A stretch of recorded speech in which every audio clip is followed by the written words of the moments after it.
बिस्मिल्लाहिर्रहमानिर्रहीम। अस्सलाम वालेकुम मोहतरम नाज़रीन।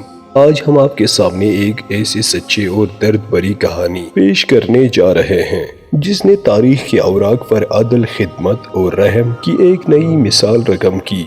ये एक ऐसी खलीफा की दास्तान है जो रात की तारीकी में चुपके से लोगों के हालात सुनना निकलते हैं, और जब एक माँ की भूखे बच्चों के आह वजारी सुनता है तो खुद बोझ उठाकर उनके लिए खाना लेकर आता है।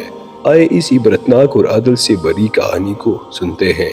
एक रात हजरत उमर फारूक रज़ियल्लाहु अन्हु, जो मुसलमानों की खिलाफत थे, मदीना के हालात जानने के लिए चुपके चुपके गश्त कर रहे थे। वो लोगों के हालात से बाखबर रहने के लिए निकले थे। इसी दौरान उन्होंने एक खेमा देखा जिसमें बच्चों की रोने की आवाज आ रही थी।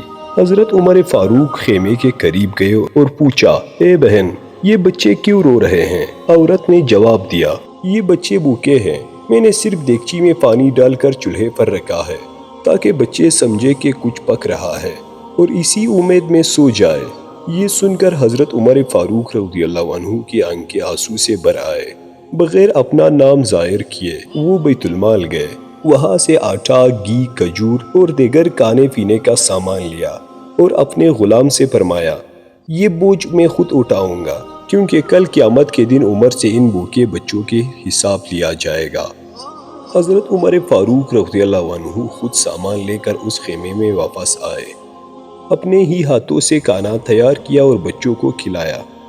जब बच्चे खुश होकर सो गए, हजरत उमर फारूक खेमे के पास ही बैठे गए, यहाँ तक कि मुतमईन हो गए कि बच्चे सो चुके हैं।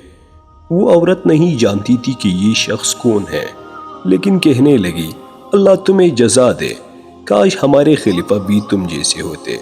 हजरत उमर फारूक रज़ियल्लाहु अन्हु ने कुछ न कहा, लेकिन दिल में सोचा कि अगर तुम जान लेते कि मैं ही वो खलीफा हूँ।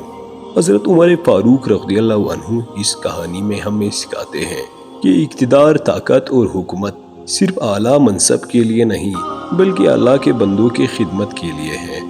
तो दोस्तों, ये थी हजरत उमर रज़ियल्लाहु अन्हु के अदल व इंसाफ का एक वाक़या।